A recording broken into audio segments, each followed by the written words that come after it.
आओ परम सौभाग्य हमरा लेल जे आय श्रीमान अरविंद सिंह मिथिला रत्न मिथिला विभूति से सम्मानित एहन श्रेष्ठ कलाकार के सानिध्य में हमरो किछु गाबो के अवसर प्रदान भेल ताहि के लेल अरविंद सिंह सांस्कृतिक मंच परिवार के तमाम सदस्य के हृदय से स्वागत अभिनंदन और प्रणाम निवेदित करै छी। आओ एकटा मैया जगदम्बा के बड़ा चर्चित गीत अपने लोकन के बीच प्रस्तुत करिए।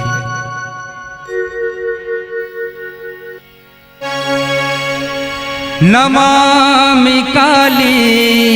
नमामि दुर्गे नमामि देवी महेश्वरी नमामि साक्षात् परब्रह्म नमामि तु सर्वेश्वरी।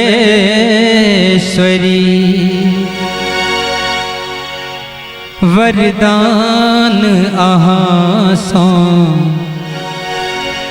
की मांगी वरदान अहाँ सो की मांगी आशीषक आस किए धरी आशीषक आस किए धरी वरदान अहाँ सो की मांगी वरदान अहाँ सो की मांगी आशीषक आस किए धरी आशीषक आस किए धरी।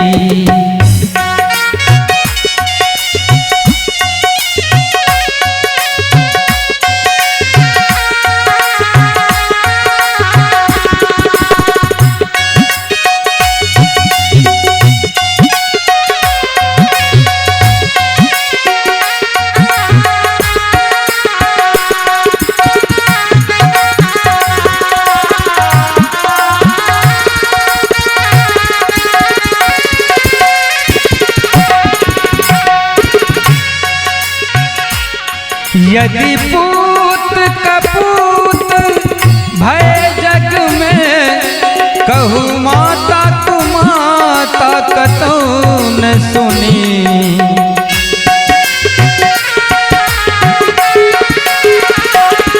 यदि पूत कपूत भय जग में कहूँ माता कुमाता कतौ न सुनी जो माता कुमाता भय जग में जो माता कुमाता भय जग में तो ममता नाम की एक धरी तो ममता नाम की एक धरी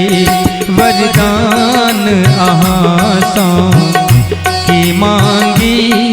आशीषक आस किए धरी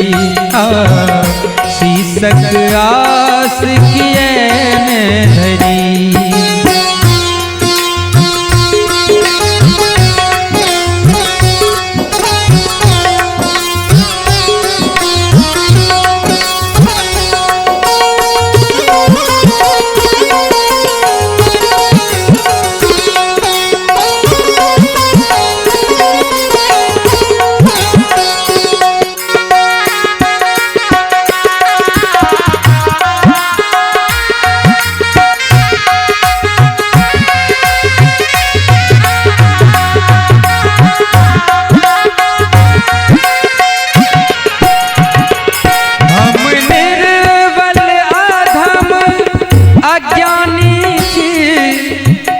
माता एक अहीं पर छी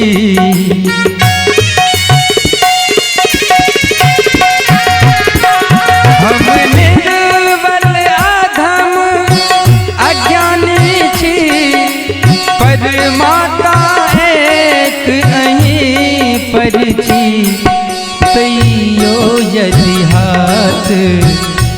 पसार पर तैयो यदि हाथ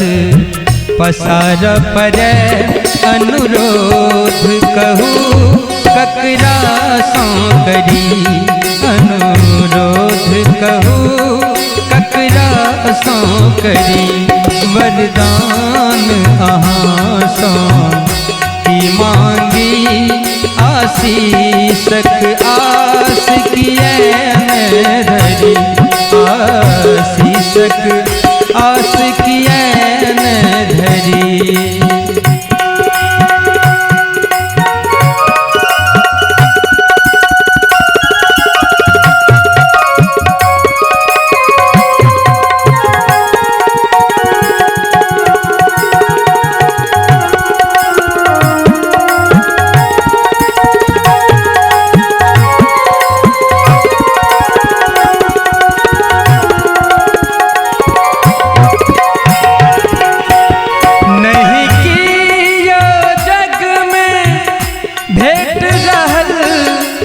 ककरा मोनक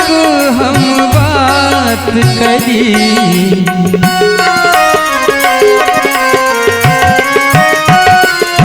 नहीं कियो जग में भेट रहल ककरा मोनक हम बात करी। गुरु शरण के माता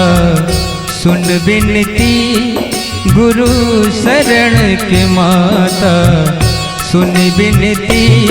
निज पुत्र बूझी स्वीकार करो निज पुत्र बूझी स्वीकार करी वरदान अहाँ सा की मांगी वरदान अहाँ सा की मांगी आशीषक आस किए धरी आशीषक आस किए धरी आशीषक आस किए धरी आशीषक आस